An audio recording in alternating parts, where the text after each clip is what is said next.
Is Aditya sir has joined. So, okay. After an enriching inaugural and keynote session and paper presentations, we now move to one of the most intellectually engaging segments of this conference, the plenary session.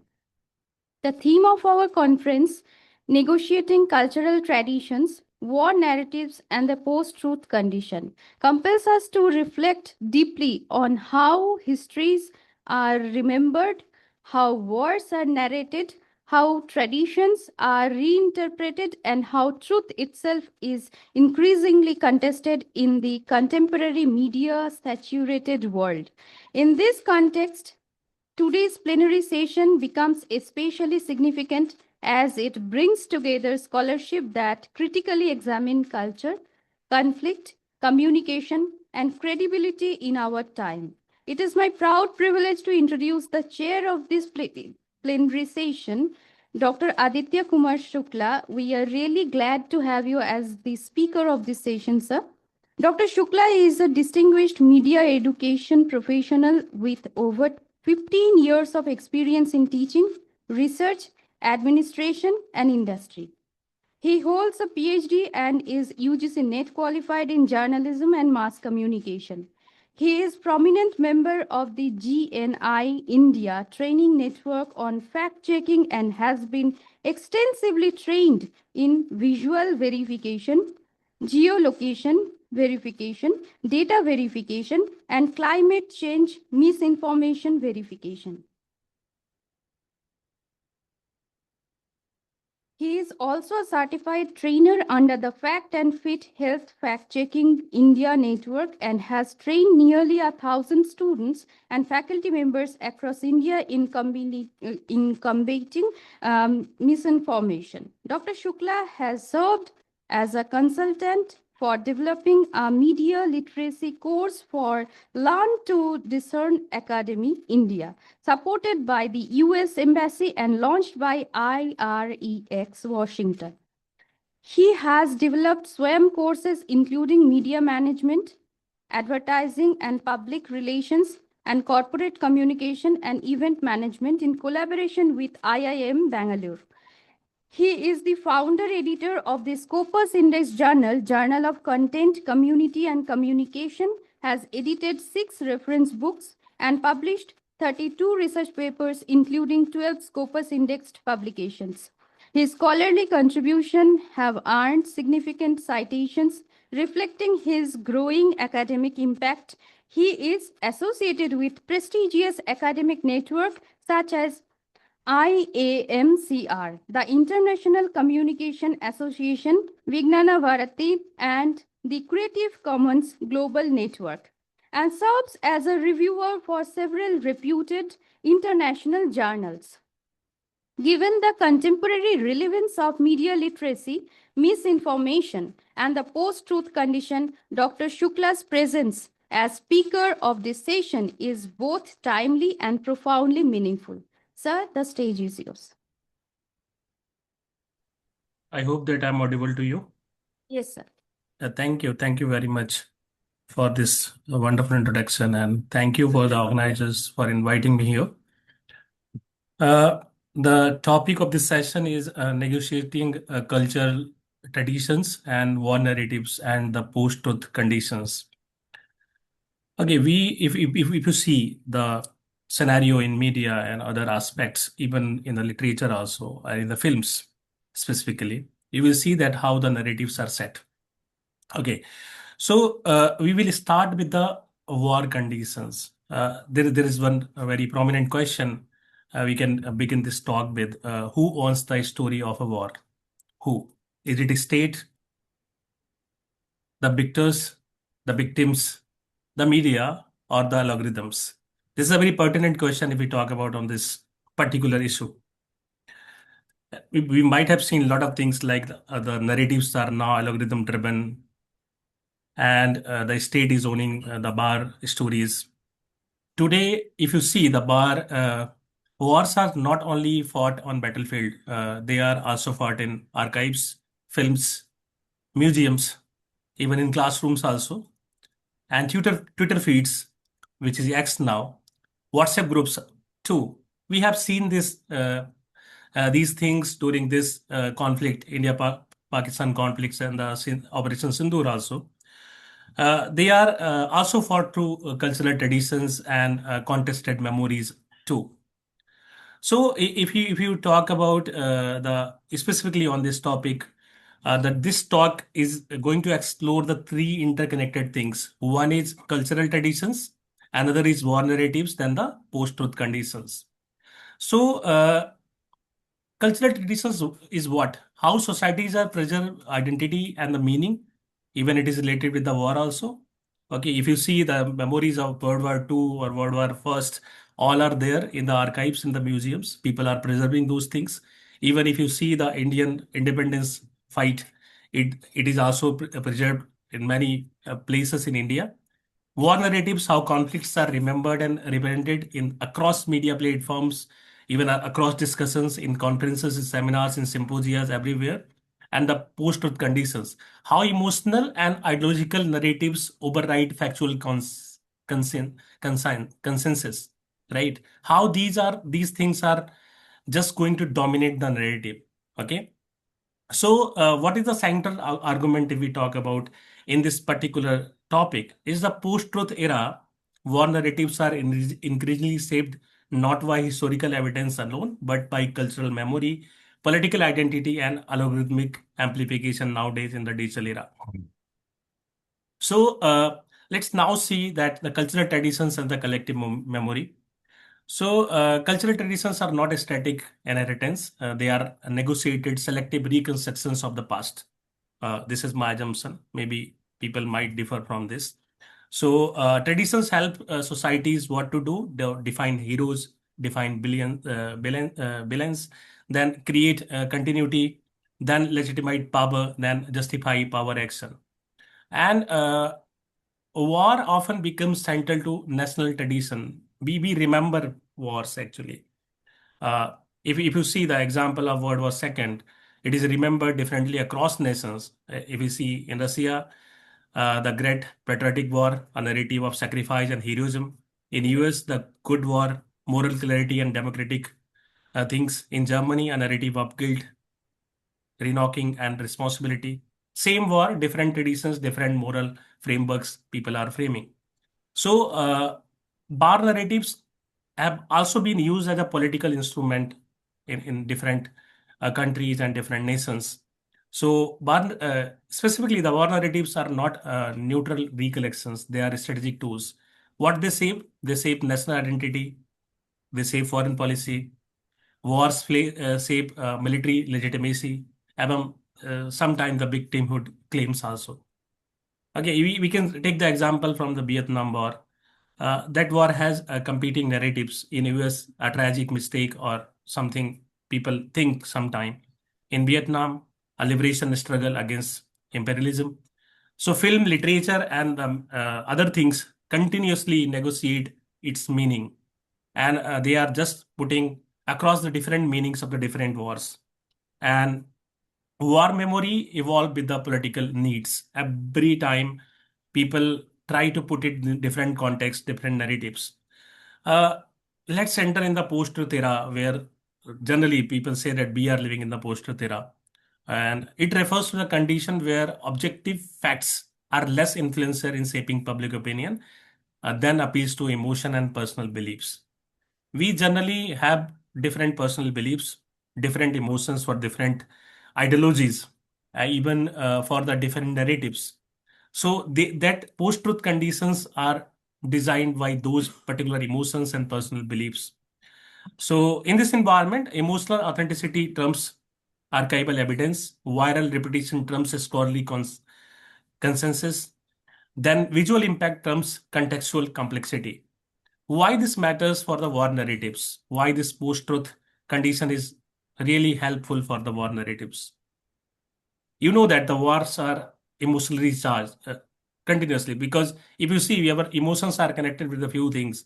If it comes to nation and some war is going on, it is already having a lot of emotions. It is emotionally charged.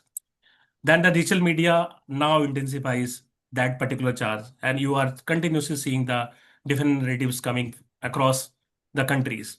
Okay, social media platforms, they reward the outrage, they promote the simplification, they encourage the polarization, and you know that the memes replaces analysis, clips replaces context, narratives harden into identity markers. So a lot of things are changing with these digital media platforms and the digital narratives. Uh, if you see the recent conflicts which are going across the globe, you will see that the uh, either countries continuously just posting their narratives on the social media, and we are trying to frame our own memories based on those narratives. Okay, whether it is Russia-Ukraine conflict, or maybe the recent conflicts which are going on. If you see the Venezuela conflict, or the recent conflict with the now then another conflict which is happening in the Middle East, US Iran conflict is again coming up. So uh, what those narratives now justifying that the emotional appeals continuously, simplifying the good versus evil framing. Uh, then sometimes the competing historical narratives also. Even the weaponized cultural memories, information warfare is there. Deep fake manipulated videos, selective footages are just releasing continuously. You know that nowadays the wars are not fought in the battlefield only. Those are fought on the platforms of the social media, whether it is Facebook, Twitter, which is X now, then the other platforms is we people use. Okay, so deep fake is continuously evolving. Manipulated videos are continuously coming, and selective footages are coming, and on the basis of those particular things we are framing our own narratives, our own post-truth. If you see, when the two countries are coming in some conflict, they come up with some historical context first. They tell that how we are in the contradiction to each other. Okay, lot of narratives will come up. But what is there to see that we have to think critically on these particular issues. Now, I will shift a little further and we'll see that how the cultural tradition in the age of algorithms, they are shaping the narratives. Okay. Traditional bomb memory was mediated by, you know, that we have read a lot of things in the schools, we see in the museums, national holidays are there, which are traditional memories, how we built our memories of wars or anything, even the print journalism. But nowadays, the algorithm is changing each and everything. What is happening that it is creating the echo chambers. We are scrolling one type of reels continuously on Instagram, or if we are using TikTok, if we are using VPN, then we can use the TikTok also.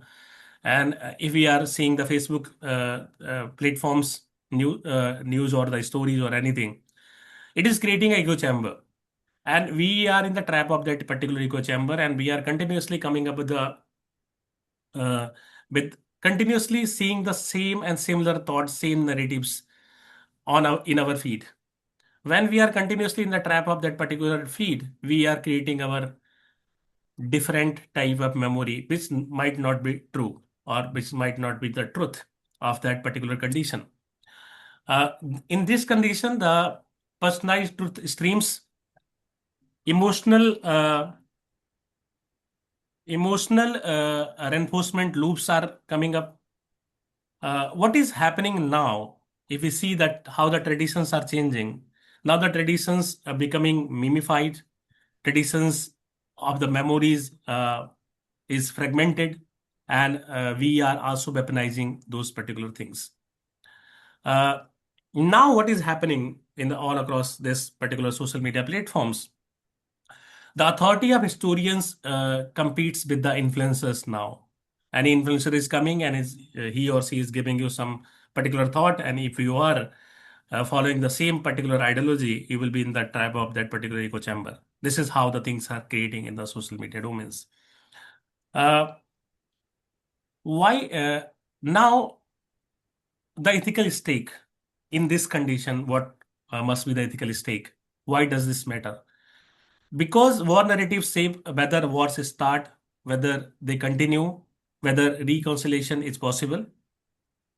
When the truth is fragmented across platforms, uh, victimhood becomes competitive. People are presenting their victimhoods and it is becoming competitive. Both sides will come up with some victimhood things. Atrocities are denied generally, and evidences is dismissed as propaganda. We people do it, and memories becomes tribal. And without the shared fact, peace processes becomes fragile. A lot of things are happening continuously. So right now, what we are doing, if the traditions and narratives are negotiated, then what will be what we need actually. In this particular era, the media literacy is one weapon which is needed. Why it is needed? Because we must know that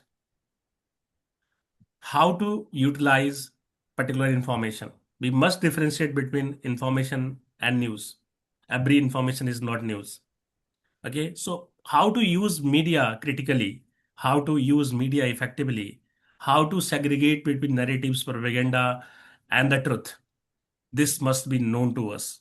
Only then we can be a responsible person. Cross-cultural dialogues are required. Transparent archiving is also required. Responsible journalism is required. Academic engagement beyond the universities or the discussions or symposia is required. We have to go in public and discuss about the things, how the things are changing. We must ask who benefits from the versions of the story.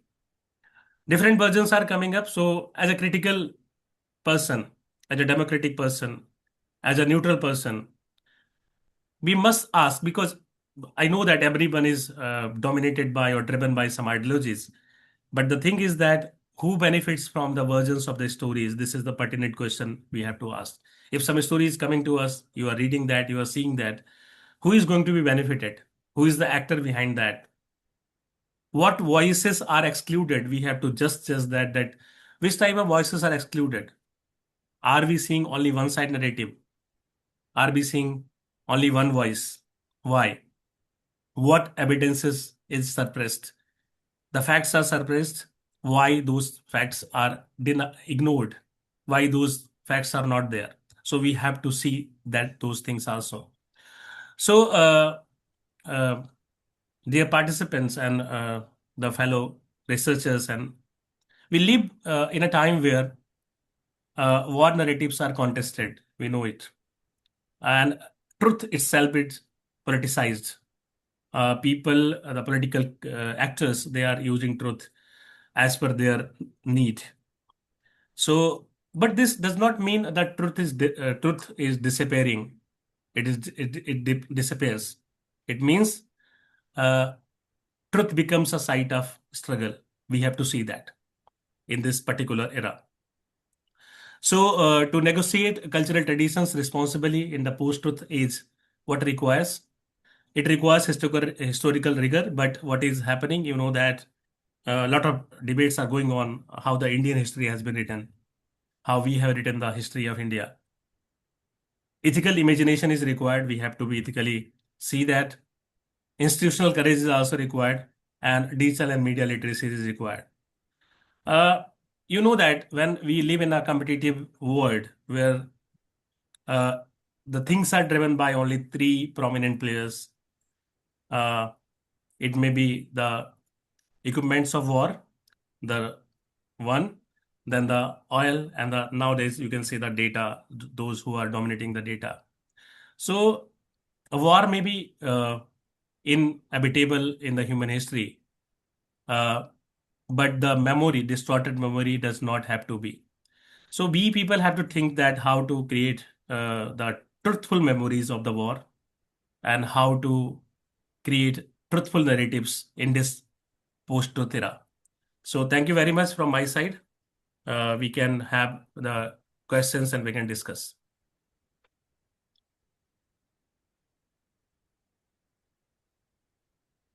Sir, thank you so much for your analytical synthesis and thoughtful reflections. As we conclude this plenary talk, We are reminded that traditions are constantly reinterpreted, war narratives reshape collective memory, and truth demands vigilant scholarship in an era of misinformation. If there are any queries, questions, please address that. Online participants, if you have any questions, you can also write in the chat box.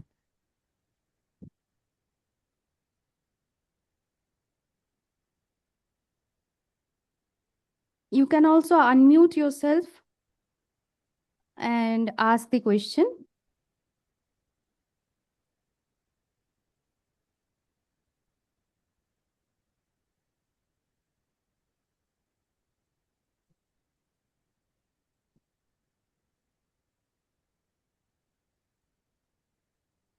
Sir, yes, I suppose I am audible. Yes, you are audible now. Yes, sir. Thank you for the wonderful talk.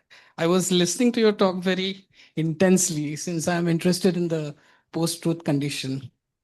So you mentioned certain things about transparency, transparent archives. You have used that word.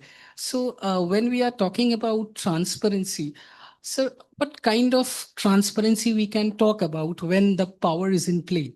Because who will create that transparency? How we can come to that objective idea of transparency? That is means I would like you to put some. Okay. So, you know that we are, just ma'am has said that we are also in the trap of the misinformation and a lot of information which is coming, which is not transparent, right? And sometimes the political actors has also been uh, challenged, or we can say questioned, that transparent information is not coming to us. As a, what I can say that as a aware citizen, what is our duty? To segregate that particular information, or a democratic citizen to segregate that particular, if it is I will go with an example. One information is coming to me, and if we critically analyze it, the main thing is that you have to critically analyze any information which is coming to you. As a aware citizen, it is our responsibility, after analyzing that critical information or the critically analyzing that information, we try to make it factual, and we have to propagate it in that manner, right? So somehow that the gatekeepers, we can act as a gatekeepers of that particular transparency framework, where we can make the information more transparent. Maybe the information is coming wrongly to the public, but if we are aware that the information is wrong and the facts are distorted, and it is created as a meme, or it is coming as a misinformation or disinformation or some fake propaganda, if that comes to us and we try to make it more effective or more factual for other people who are associated with us, then we can be part of that particular transparent process, right? With, I think, with this process, like as a fact checker, like I check a lot of facts, a lot of stories. What we do generally, we see every information with the critical eye, right? When something is coming to us, we try to just check it once, twice, thrice, lot of time, and we come to conclusion that this information is distorted, the transparency is not maintained, the facts are not correctly putted. Then we try to make aware the people or our students in a manner that they can get the transparent information, right? We know a lot of people are playing as actors here. Okay, all ABC, as a human, we are political. Generally, I say that we are political animals. We are driven by ideologies, right? We are driven by ideologies. If someone is saying that he or she is neutral, he or she might be not neutral. Like neutrality is a myth. Simple. Okay, it is totally a myth. So we are driven by our narratives. So asking this question, that how we can maintain the transparency, it is a very difficult task. Okay, so my submission on this question is that we have to be critical with our thoughts. We have to critical with our narratives, which we are by we are which the narratives which are driving us. Only then we can claim that anything which is we are propagating, we are circulating, it can be transparent. So in this post-truth era, this is a very difficult thing to maintain the transparency, because every actor is playing their role for some benefit. And when the benefit is there, if a lot of debates are there that whole society is business driven now. We are having the management mindset. We are trying to achieve something. We have some aims and objectives to achieve. In that condition, we are distorting facts, we are propagating narratives, and we are making the people fool. Simple. So, maintaining transparency and coming up with a transparent fact, it is a difficult task in this post-truth era. Thank you. Thank you, sir. Yeah. Yes, sir. We have one more question. Is there any other question? Yes, sir. Good afternoon, sir. Good afternoon. My question is that media is considered the fourth pillar of democracy. So, different news channels, they give biased view on various political parties. And do you think unworthy people are sitting on throne instead of worthy people? So I have a different opinion on it, actually. Now we see that media is having a biased opinion. Have you read the history? Media was always biased towards the political actors, right? Now it is visible because we live in the social media era. Everything is visible now. Earlier, the politicians, even a lot of good books are there, like Pradeep Nair's book. If you read, that time the ministries were decided by the media people. Okay, if you see even the Kargil war era, how the reporters are reported from the place, and they have disclosed the locations of our soldiers. A lot of things are there. It was earlier there too. Okay, but now it is visible. Yes, why I will not say that they are unworthy people? Because media is business after 1990. And when there is business, their aim is to make the profit. Okay, and they are the managers of the news. We can't blame on them. They are there to make business for their organization.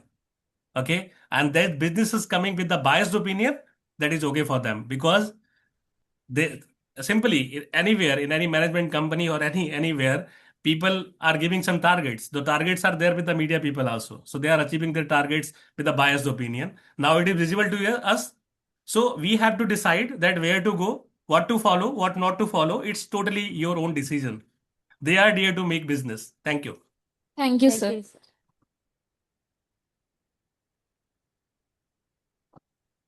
Good afternoon, sir. Good afternoon. Thank you so much for the insightful talk that you delivered before a while. And I was fortunate to attend another talk of yours yesterday. I think you were chairing one session. So, sir, I have one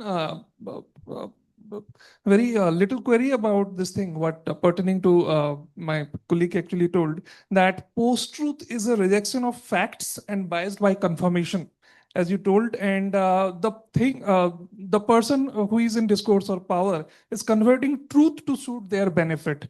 So Yes. how can we say to our students that what is the real truth? So can we say that truth is only assumption? Truth is only a negotiated fact according to our own biasness or prejudices? Yes, you are right. Truth is always, you can say that everyone has his or her own truth. Something which is true for you, it might not be true for others, right? It is happening in this post-truth era because we are narrative driven. Okay, and it is happening like if you see the different narratives, different political ideological narratives which are going on in the social media. One party supporter will not accept the truth. Another party supporter will accept a different truth. For them, the truths are different. What, or as a communicator, what we can inculcate in our students? Generally, when I start my classes, I generally tell the first lesson to my students that be critical. Be critical with yourself first. With yourself means with self first. If you start questioning your own thoughts, you might get the truth. Okay, and Indian philosophy truth is little different, right? To achieve the God, to see the God, or to achieve the self thing. So be critical to self first, then be critical to your peers. Even be critical to me also if I am teaching something wrong. Okay, if I am imposing some wrong thing, if I am because I am also politically driven, I might be supported by some ideology, and I am just telling those truth to my classroom. So be critical to me also. Come up with the facts which can counter me too. Even counter your father, counter your mother. Be critical to each and every thought. If you are critical to each and every thought from self to your peers to your family, you can get the truth. Otherwise, it is difficult to get the exact truth, which is the truth, actually. Thank you Okay. so much, sir. I think it reminds me of one of the important quotes of Nietzsche that there are no truths, only interpretation. Yes. Thank you so much, sir. We are looking Thank you. forward to more such insightful Thank sessions you. in the Thank coming you. time. Thank you. Thank you, sir. I'm Suparna and I contacted you before, and I know how hectic it has been for you to join. Sorry, because I got late. We have today Youth Fest inauguration, and I was busy with that. I do So, understand. yeah. And you have taken out precious time to be with us, and it has been a wonderfully enriching session. So I thank you for sparing that time to be. Thank you. Thank you, ma'am. But there are many more queries, but I'll be getting in touch with you soon. Yeah. Thank you. Thank you, ma'am. So let Thank you this very much. dialogue continue beyond this hall in our classrooms, research, writing, and critical engagements. Thank you, everyone. Thank you. Thank you very much.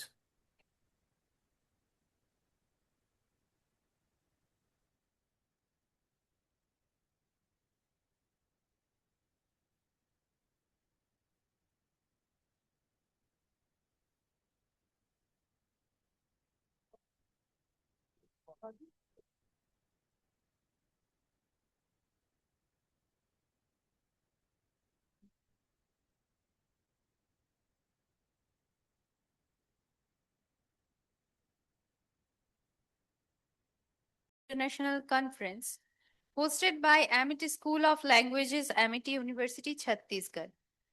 These 2 days have been intellectually enriching, filled with vibrant discussions, scholarly insights, and meaningful academic exchange.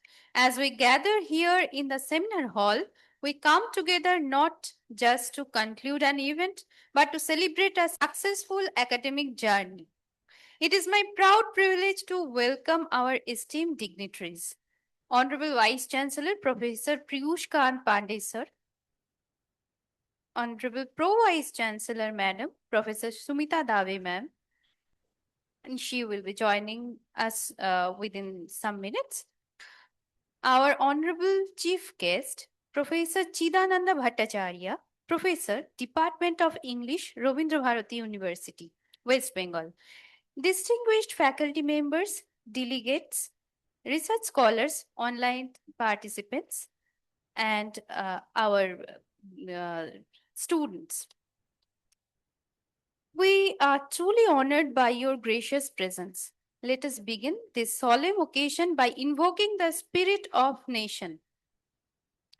I now request everyone to kindly rise for Vande Mataram, followed by state anthem.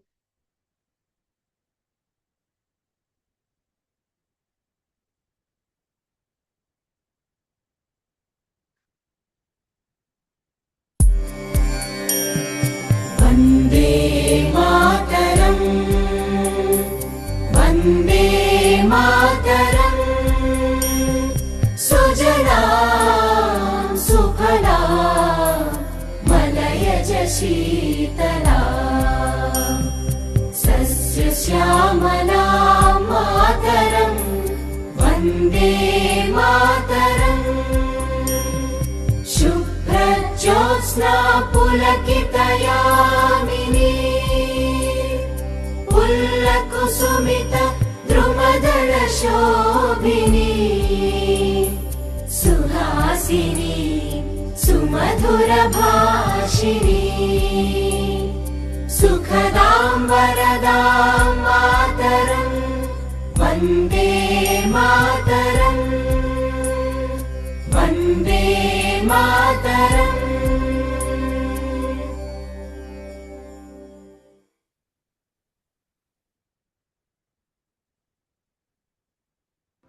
अरे पापैरी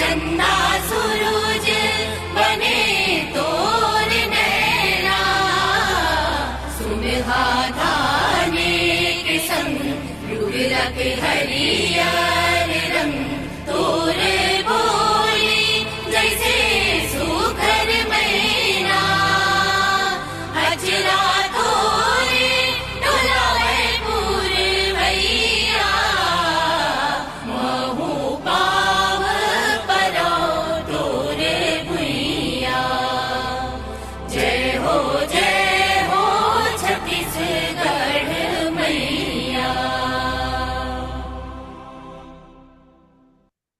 Thank you. Please be seated.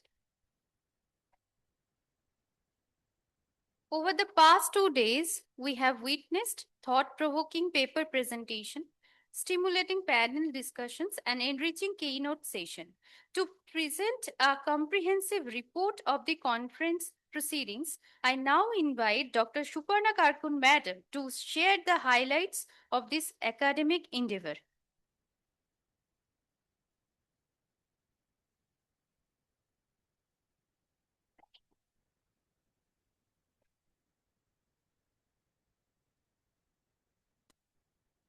Good afternoon, Honorable Vice Chancellor, Sir, Honorable Pro Vice Chancellor, Ma'am, who will be here in a while, Registrar, Sir, dignitaries, guests, and participants.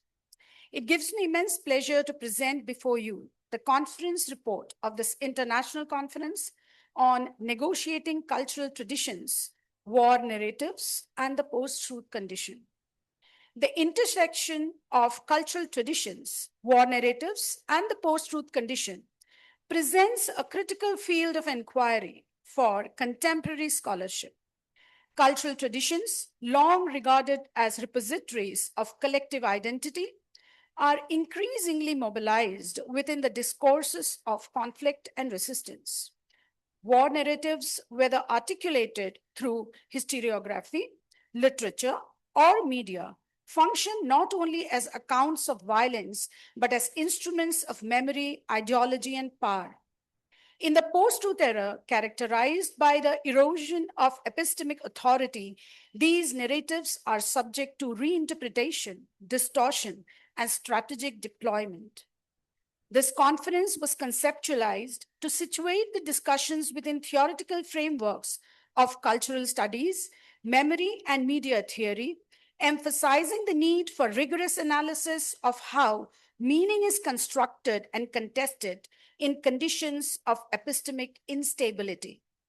The conference was motivated by 3 central themes: preservation and transformation of traditions, how cultural practices are sustained, reshaped, or instrumentalized in times of conflict; narrative power in shaping memory, how war stories influence collective identity and political legitimacy; epistemic instability in the post-truth era, how misinformation, selective storytelling, and emotional appeals complicate the pursuit of truth. The significance of the conference lies in its ability to illuminate the intersections of culture, conflict, and post-truth, while offering pathways for both scholarly reflections and practical engagement.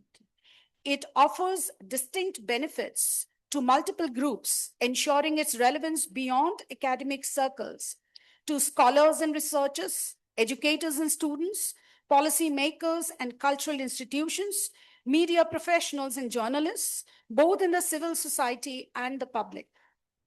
The conference ran through 9 parallel technical sessions, incorporating over 70 participants, and a wonderfully interactive plenary session covering multifarious topics related to civilian memory, reimagination of war, cultural representation, and the politics of narrative in the post-truth era. Representation of the gendered memory, politics, and cinema, the different trajectories of war, partition and narrative imagination, business communication across cultures, protest literature in India's post-truth condition, media distraction, and the erosion of truth. The deliberations were very engrossing and discussions motivating. And I'm sure that after the discussions and the inputs received during the sessions, further incorporations will be worked upon to put together into a final body of knowledge. And I assure all the distinguished participants from all over the country and abroad, that their innovative ideas generated during these 2 days of continuous deliberations will certainly contribute to new knowledge in the field of literature and humanities. Thank you, one and all.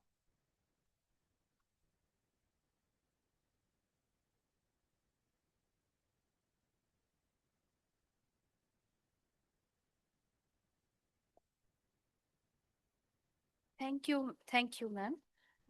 We are waiting for our chief guest to join us. Please bear with us. Within few seconds, few minutes, he will be with us. Our chief guest is Professor Chidananda Bhattacharya, Professor, Department of English, Rabindra Bharati University, West Bengal.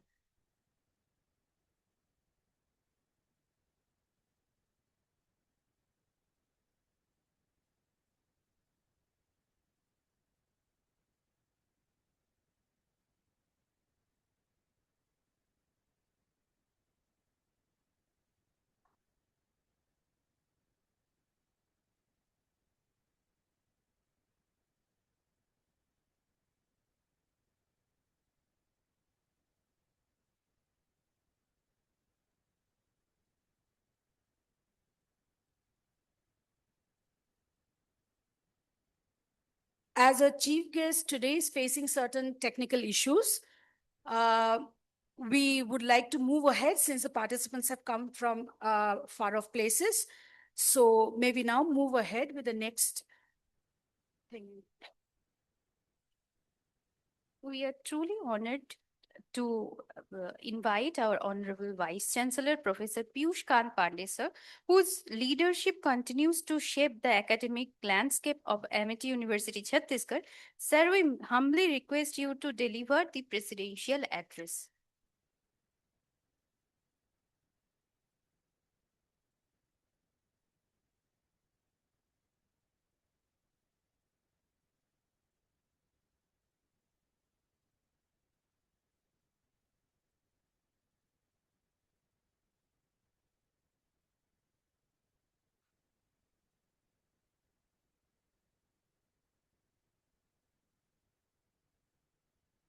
Sir, kindly unmute yourself and please deliver the presidential address.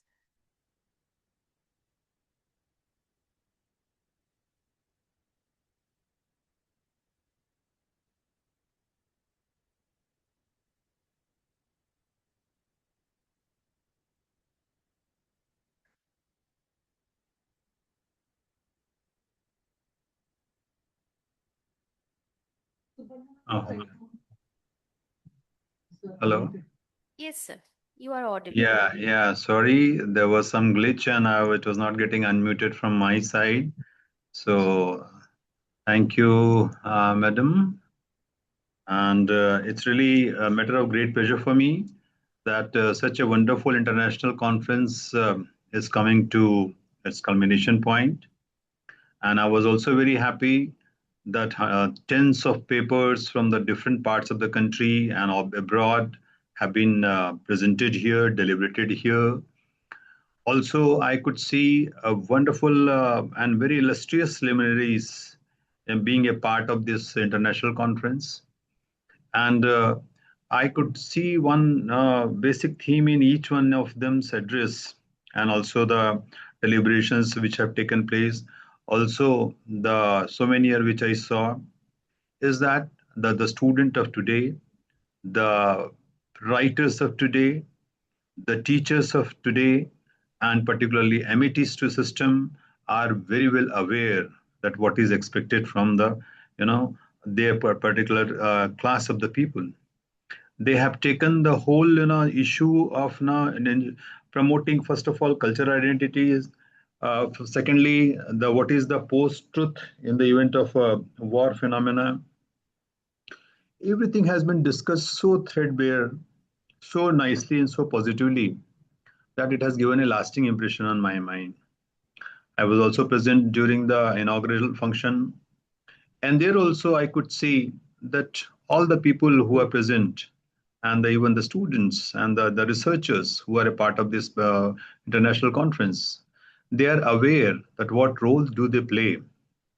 I always believe that humankind has a special, every humankind is having a special destiny. He or she has come on this earth not as a fluke accident of any design, but they have a particular role to play. And I'm very happy to note that particularly your area, particularly Amity School of Languages, and all the researchers and the teachers and the students are doing their job in the most perfect manner. The kind of publications, the kind of writings, the kind of the overall ambience which you have been maintaining in your school is highly commendable. I appreciate the HOI, Dr. Roy, and also the coordinator of this particular international conference, Dr. Suparna Karkoon, and entire team members, and also the students who have taken, they have left no stone unturned for making this international conference a great success. And the success of any conference is always measured by the quality of the participants and by the number of participants, also the width, the area and the how geographical areas, which areas they are representing.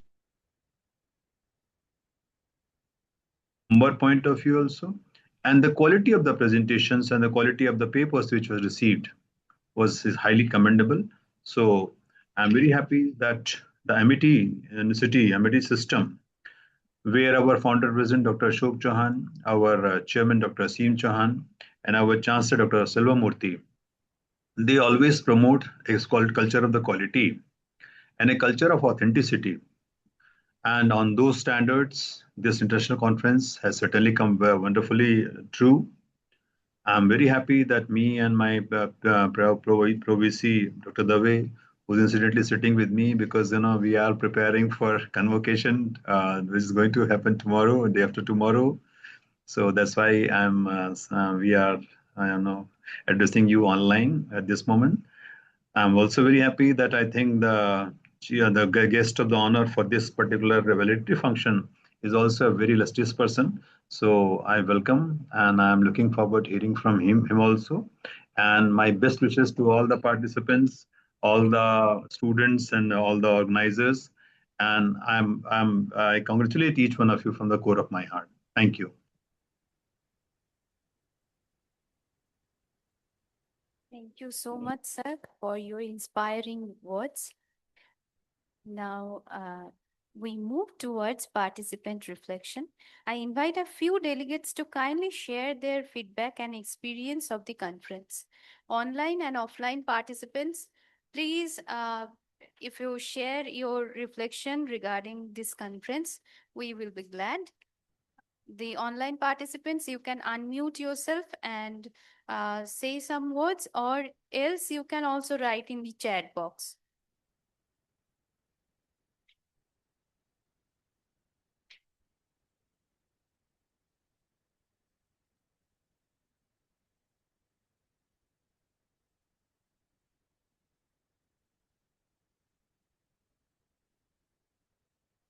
Anybody from offline participation?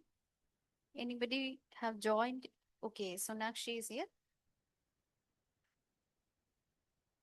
No, take this hand mic and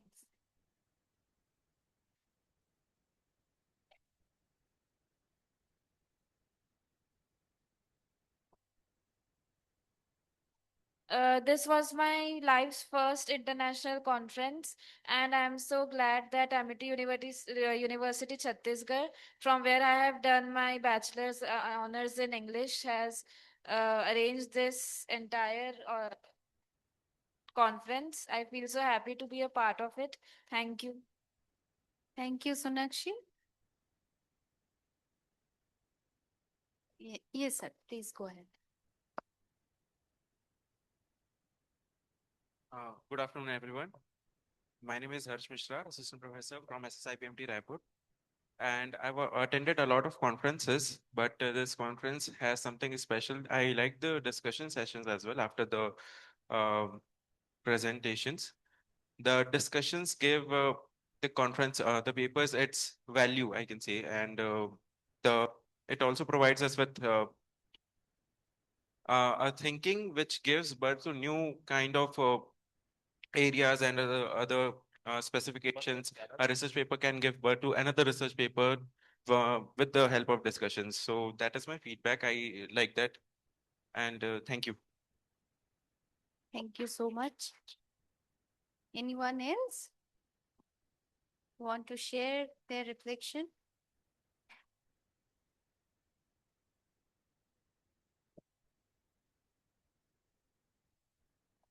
Good afternoon, everyone. I am Dr. Devyani Chaube from Sri Shankaracharya Technical Campus, and it was very nice to have attending a literature conference because we have been teaching communication skills for such a long time, and to remain in touch, it is very essential to attend such kind of conferences to keep us alive and in touch, abreast with the latest trends in the literature. Thank you, ma'am, and thank you, the convener, for giving him an opportunity for attending this conference and presenting a paper. Thank you, all of you. Well-organized conference. Thank you, ma'am. Thank you, ma'am. Thank you. Thank you. One of our online participants, Nidhi Khatri, she has written, "It was a great experience to be a part of international conference by Amity University. Got really good insights regarding my paper as well as new emerging ideas too. Thank you so much for providing the online platform." Thank you to you as well. Anyone else wishes to share the view? Apart from who has only joined as participant, you can also share your reflection.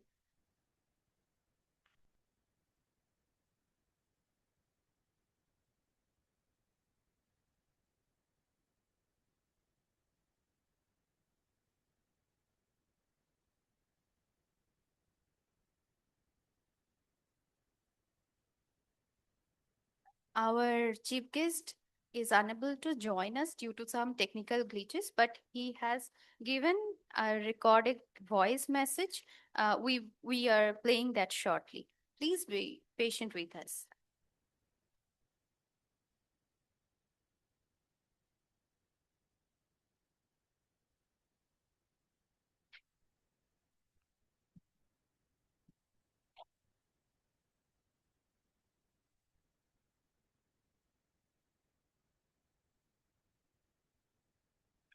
Wish to congratulate the Department of English of Amity University, Chhattisgarh College, and my ex-student, Professor Shubhankar Rai, and the others, the hosts. Definitely namaskar. And I was requested to address the issue of this post-truth event, especially pertaining to the war ambience and war narratives, etc., etc. So time is very limited. I should just focus on and zero in on the basics of the logic and the logos of post-truth presentation of war.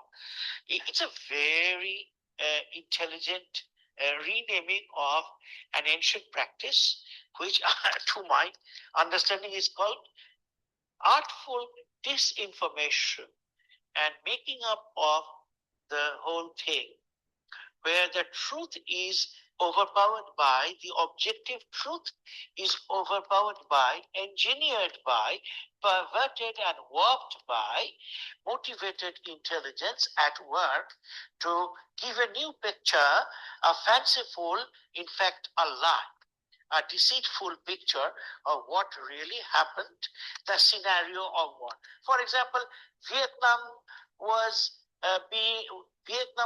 definitely under the surveillance of the ambitious United States, and as United States under the presidentship of President Johnson, Lyndon B. Johnson, they were steering very close, their war ships were steering very close to Vietnam because they were interested in the resources of Vietnam. They were interested actually in indirectly colonizing Vietnam. But what was the pretext? The Machiavellian kind of pretext they served us with was that Vietnam was a rabid communist country. The communists are humanity, and Vietnam had attacked the American ships. The truth was almost the reverse. August 2, the American ships, 1964, the American ships were coming too close to the border. They left their international territory and got into the territorial waters of Vietnam. Naturally, the Vietnam patrol guards and boats, they resisted, and then they again started, giving the push.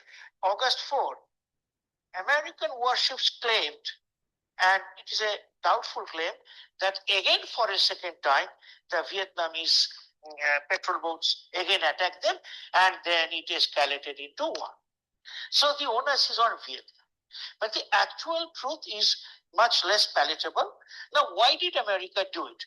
America gave it like Vietnam was the aggressor, and that was playing to its own internal domestic gallery, because American democratic citizens were not all fools. They started criticizing. They said, why such a big country as United States had to attack such a tiny country as Vietnam? So that the entire scenario was being presented, misrepresented, disinformed through the process of disinformation, and it was made to look through government notices, through government compradorial agencies, through newspapers, and through other media and channels, to create a climate of belief where people were asked to fight the government manipulation that it was Vietnam which attacked. Many narratives, public and private, governmental and non-governmental, were coming out for so many years. You see, the war continued for a decade almost, and America was morbidly trying to whitewash and sanitize its own offensive as a defensive and very legitimate, a pro-humanity. In fact, saving the globe from the communist, devils. That's how it is. Galway clash or Galois clash in 2020, China hushed the actual event. So many Chinese soldiers fell, and China was the aggressor. China tried to show through the global Chinese global agencies and Chinese, the global newspaper and its own official statements, and its internal crowd and Chinese people were told that India attacked and that India had a massive kind of loss. So many people died, and Chinese soldiers were heroes and martyrs and brilliant heroes. Even fictitious stories or exaggerated stories of Chinese heroism were sold. Pakistan, for example, tried to give a colorful presentation, a redrafting of the India-Pakistan war that took place last year. That so many MiG jets of India, 7 or 8, have been kind of shot down by Pakistan, and that all the claims of India about plummeting and carpet bombing those airports of Pakistan and those brittle, vulnerable spots of Pakistan, they were all, foolish tales.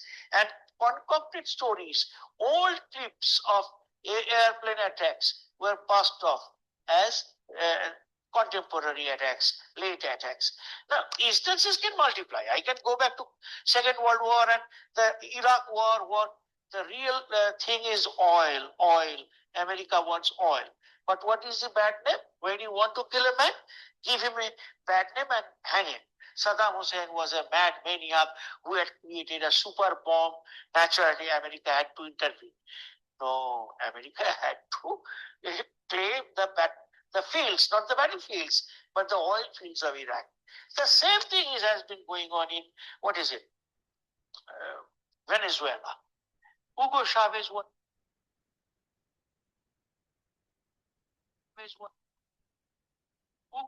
was a communist. His legacy was passed on to Nicolai Maduro, and Maduro was suddenly American soldiers swooped down from aeroplanes and got hold of Maduro and took him prisoner.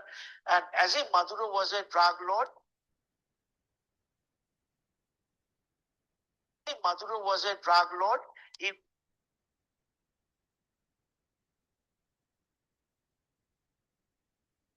Maduro was, and as a Maduro was a drug lord, he was a narco chief, and all these are rubbish things. These are post-truth, meaning these are not truths. These are manipulations of the objective facts to suit the political, cultural, diplomatic expediencies of a particular power. It might be a nation, it might be a global agency, it might be a multinational or a corporate national, etc., etc., etc. So post-truth is a postmodern, manipulation. Postmodern says there is no such thing as objective fact. There are only many facets, many angles, many vantages. So here also, it is a romanticizing with a bad motive of the objective truth. Okay, so I wish you all a thumping success. You must have been discussing very important things through the last 2 days. I wish I were present and I could have learned so much. Once again, I stop here, thanking you. And okay, please get ahead. All the best. Thank you so much, sir, for this audio message. By this time, we got another feedback in our chat box from Dr. Abul Kouashdir. He has written, the conference was extremely educational, well organized, and intellectually stimulating. It gave academics and researchers a great stage on which to showcase their work and discuss current problems pertaining to the theme. While the technical sessions promote critical analysis and meaningful discussion, the keynote sessions were enlightening and provided global perspective. The conference was extremely educational, well organized. Yes, the message got repeated twice. Thank you so much, sir, for your feedback. So we are moving towards the next segment, that is vote of thanks. Gratitude is the fairest blossoms which springs from the soul. To formally express our heartfelt thanks to everyone who made this conference a grand success, I now invite Dr. Debojyoti Das sir to deliver the vote of thanks.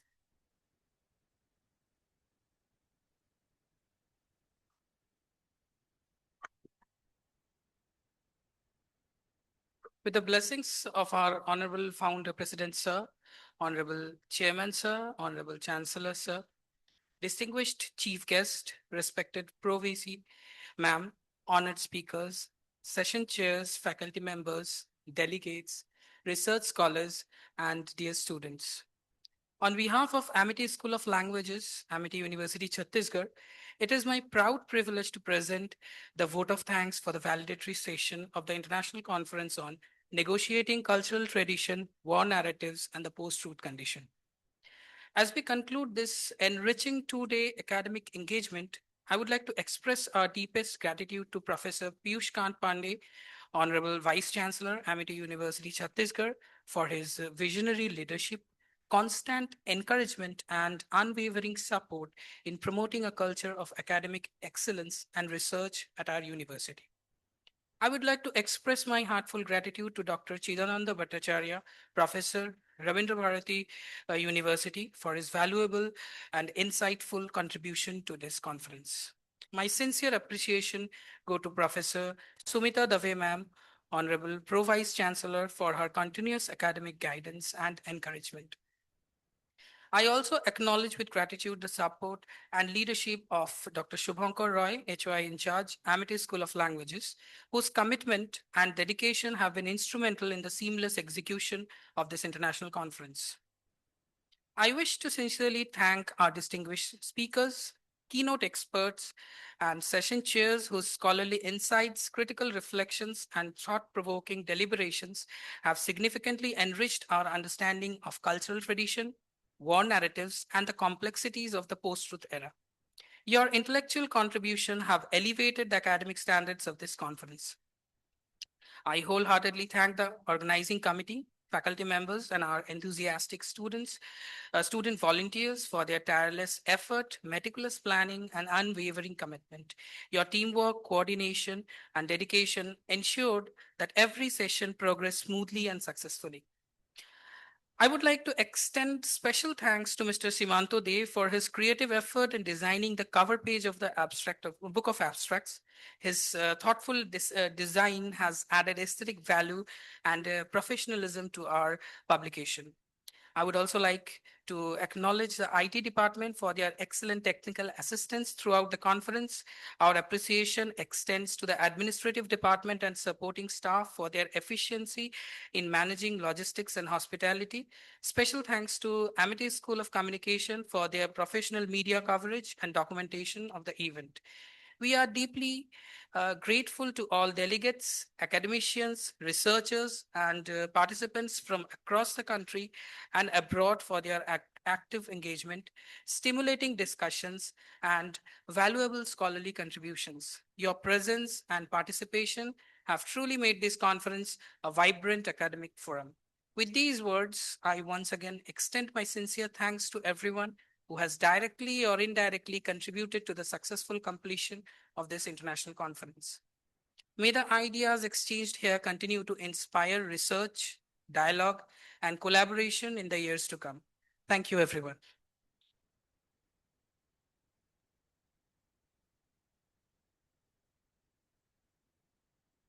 Thank you, sir. May I now request HY sir, Suparna Karkun ma'am, and Devojyoti Das sir, the conveners of this conference, to come up on the stage to distribute the degrees to the offline participants. The certificates of this conference, I stand corrected, to the offline participants. Ma'am, sir, please come upon the stage.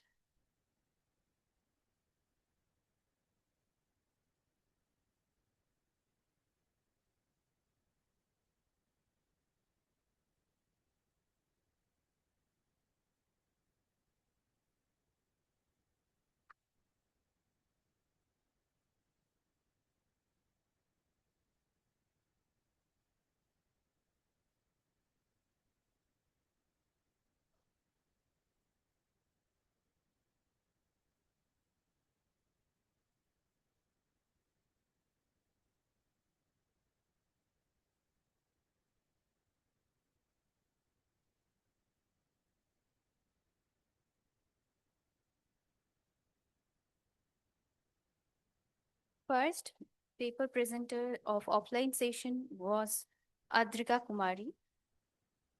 It was a joint presentation, so she will be receiving 2 certificates, Adrika Kumari and Dr. Sagarika Das, madam.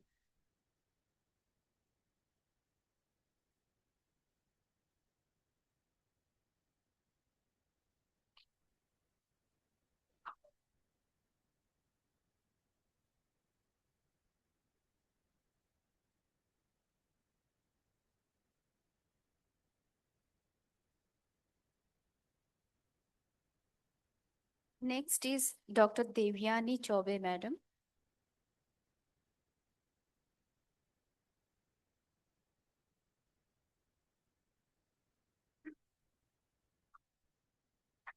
Congratulations, madam.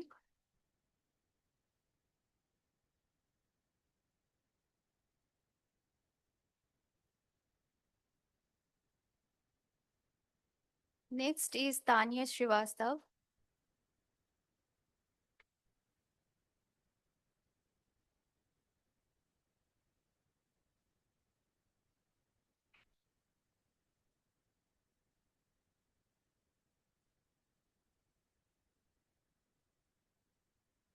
Our next paper presenter was Nilesh Kumar Mandavi.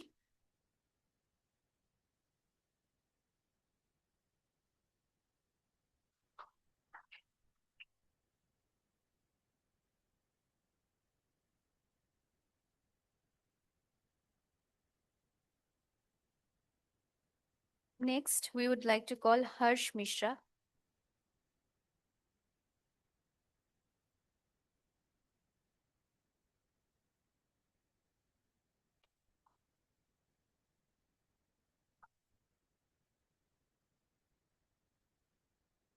finally, it was a joint paper presentation. So we are calling Sonakshi Lahiri to collect her certificate along with Dr. Piyu Maji's certificate.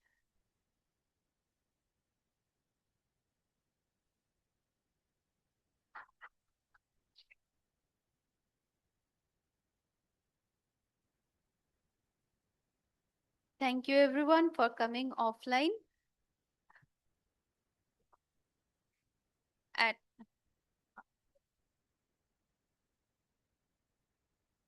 So may I now request everyone to stand for the national anthem.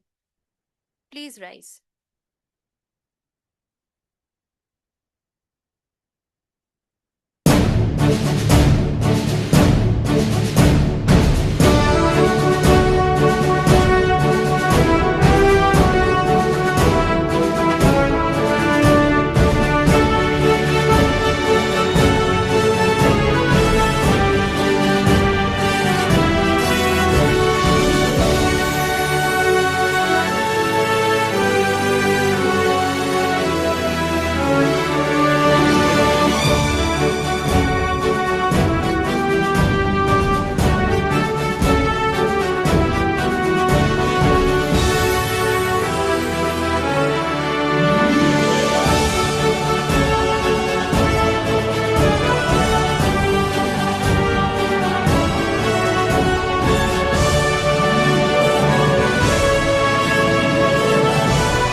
Please be seated. Thank you all for your gracious presence and participation. We look forward to meeting you again in future academic endeavors. Please come forward for a group photograph.